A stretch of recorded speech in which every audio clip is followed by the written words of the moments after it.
Sual: biz hansı təhlükə növlərini tanımalıyıq? Cavab: fiziki, kimyəvi, psixoloji, ətraf mühit, ergonomik, bioloji, geoloji və digər təhlükə növlərini. Daha açıq izah etsək, fiziki dedikdə səs-küy, vibrasiya, yüksək temperatur, misal üçün istilik stresi, gün vurma, yanıq, eyni zamanda radiasiya. Kimyəvi təhlükələr dedikdə mayələr, misal üçün təmizlik məhsulları, boyalar, qazlar, misal üçün karbon monoksid, xlor və tozlar, misal üçün siment tozu deyə bilərik. Eyni zamanda psixoloji təhlükələr, iş yerlərində zorakılıq, təzyiq, qorxu, həddən artıq iş yükü və eyni zamanda nəzarətsiz iş və ya işdə nəzarətin olmaması.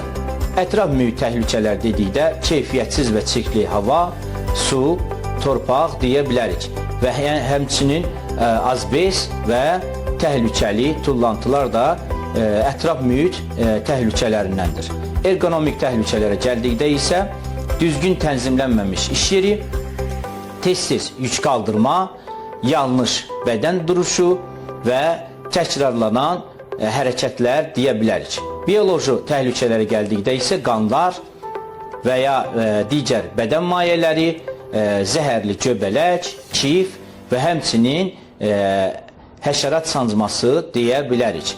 Və həmçinin geoloji təhlükələr dedikdə zəlzələ, vulkan püskürtməsi, daşqınlar və torpaq sürüşməsi deyə bilərik. Digər təhlükələr desək, misal üçün hündürlükdən düşmə və ya qoruyucusu olmayan avadanlıq və ya iti kəskin künclər və həmçinin təcrübəsiz işçi və ya çimdik nöqtələri deyə bilərik.